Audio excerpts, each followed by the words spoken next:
Olha, a campanha municipal de São Paulo ajuda, Fabiola, ajuda o brasileiro a compreender por que o Brasil se tornou o mais antigo país do futuro do mundo.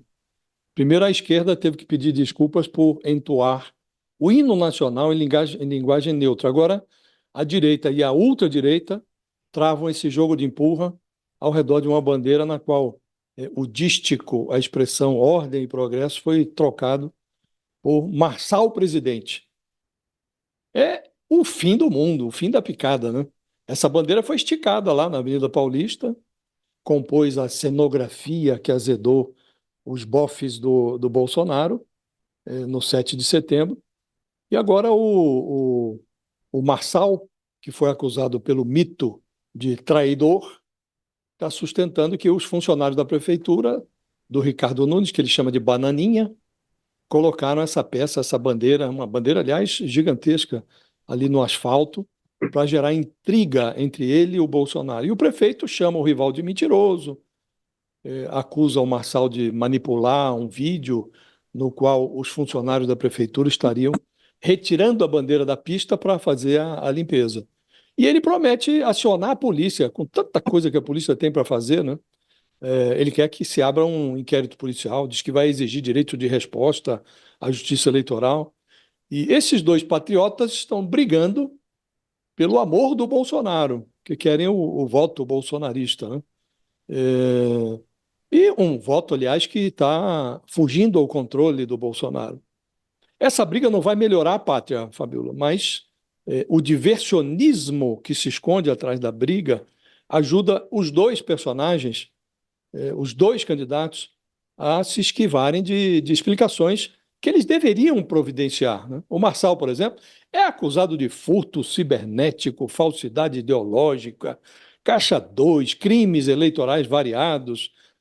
Os correligionários dele, inclusive o presidente do partido dele, o PRTB, estão aí enganchados no PCC. O Ricardo Nunes é apontado como complacente na administração de contratos de empresas de ônibus que estão ali infiltradas pelo crime organizado, licitações emergenciais mutretadas, suspeita de desvio até de dinheiro de criancinha das creches.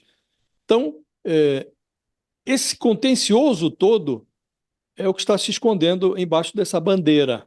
E esconder tudo isso embaixo de uma bandeira com o dístico deturpado, né? Ordem e progresso, vira Marçal presidente. Isso é um desrespeito ao que resta de inteligência ao eleitorado paulistano, né?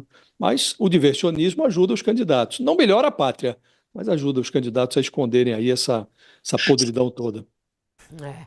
E tem também nessa briga essa história dos evangélicos, né? Ontem a gente falou bastante sobre isso, quando o Silas Malafaia coloca aquele vídeo e Bolsonaro compartilha, xingando, né, o Pablo Marçal, falando que ele é um traidor das bandeiras, e aí pegando até gancho nessa história da bandeira, né, falando que ele é um traidor da bandeira bolsonarista, da defesa da liberdade.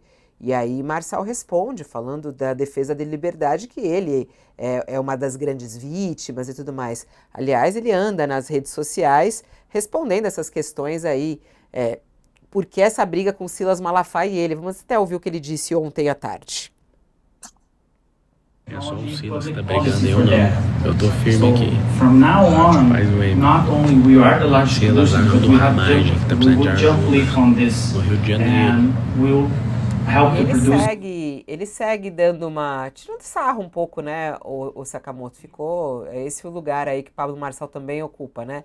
E ele falando, tirando sarro, que Silas Malafaia tá indo super mal nas eleições do Rio de Janeiro, para ele ficar por lá, para ele não se meter na eleição daqui, porque daqui ele consegue lidar e atacar os comunistas, como ele disse. Essa situação aí entre ele e Silas Malafaia na questão dos evangélicos, quem acaba tendo mais força com os evangélicos, hein? Aí a pergunta acho que depende, Fabiola, na verdade, né? Porque o evangélico ele opera numa lógica, né? Ele não opera de uma forma monolítica, ao contrário do que as pessoas pensam. As lideranças religiosas, principalmente de grandes igrejas, elas têm uma influência grande no dia a dia. Ou seja, o que o pastor, o que o bispo de uma grande denominação fala, tem uma influência bastante grande no eleitorado. Só que é um erro muito grande você analisar os evangélicos como um processo monolítico, como um único bloco que o pastor fala e o pessoal escuta. Tem gente que sim, o pastor fala, o pessoal escuta. Agora, tem gente que vai sendo guiado por outros elementos. E aí tem dois elementos pendulares, né? Até os pesquisadores mostram bastante que tem dois elementos pendulares que esses evangélicos, que não são necessariamente guiados pelo discurso das lideranças, estão de olho. O primeiro elemento são elementos relacionados à família, a costumes, né? E aí, o que que acontece? O Pablo Marçal realmente ele tem no seu discurso embutida a teologia da prosperidade, né? Ele mostra, olha, que ele usa a teologia da prosperidade, inclusive como instrumento, como coach, ele sempre usou, né? Ele promete, a grande sacada, inclusive, do Pablo, né, é o fato dele estar o tempo inteiro prometendo prosperidade, prometendo que as pessoas vão ter o seu próprio negócio, ganhar muito dinheiro, comprar e ter poder de compra. Então, ele mexe, ele consegue trabalhar bem com a teologia da prosperidade, ao mesmo tempo, ele abraça elementos simbólicos relacionados a costume e comportamento, que acabam atraindo uma parcela dos evangélicos. Por outro lado, tem uma parcela dos evangélicos também que não ouve nem as lideranças e nem necessariamente se importa muito com essa discussão de costumes e comportamento, mas se importa muito com a questão do poder aquisitivo como trabalhador de uma maneira geral. E é por isso que o Lula, apesar de ter tido minoria na eleição de 2022 junto aos evangélicos, teve uma quantidade de votos que não foi desprezível, né? Pelo menos um terço de votos ele teve nesse grupo. E é interessante exatamente por quê? Porque existe uma parte do discurso ligado à esquerda, né, de que, olha, vai trazer, o Estado vai garantir esse apoio, você vai ter esse mínimo desse apoio para sobreviver, para tudo isso mais, eu vou te garantir um salário mínimo maior, vai aumentar a renda do trabalho, a questão do trabalho, é um discurso também que canaliza. Então, olha que coisa doida. Você tem uma parte dos evangélicos que sim votam com a esquerda, né? Acham importante questões de família, pensando que o pastor está falando, mas vota com a esquerda porque se engancha nesse discurso. Outros se engancham nesse discurso do Pablo, da teoria da prosperidade, dos costumes e do comportamento. E um outro vai se enganchar no discurso do pastor, que é o que o pastor falar, a gente vai junto. Então, depende. Quanto, na verdade, o Pablo consegue em cima do Silas é uma boa pergunta, mas você tem essa divisão e você tem esses processos. Agora, o Pablo ele é muito esperto, porque, na verdade, o Ramage não é candidato do Silas, é candidato do Bolsonaro.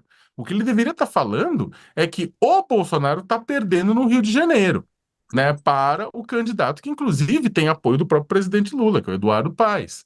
Só que aí o Marçal, muito espertamente, joga nas costas do Silas Malafaia como se não fosse uma derrota fragorosa para o próprio Bolsonaro se o Ramage terminar com essa votação pífia no Rio de Janeiro. Agora, em São Paulo, e olha, e tem um número interessante, continuando ainda sobre os dados do monitor do debate político no meio digital, do Pablo Hortelado e do Márcio Moreto, dos presentes na manifestação, isso é interessante, a maioria não era evangélica, né? 46% da manifestação se diziam católicos, 30% da manifestação se dizia evangélico, 10% espíritas e kardecistas, e aí depois uns quebrados nas outras crenças, né? Mas 46% se diziam católicos, 30% evangélicos. Quem vai chegando por aqui é a minha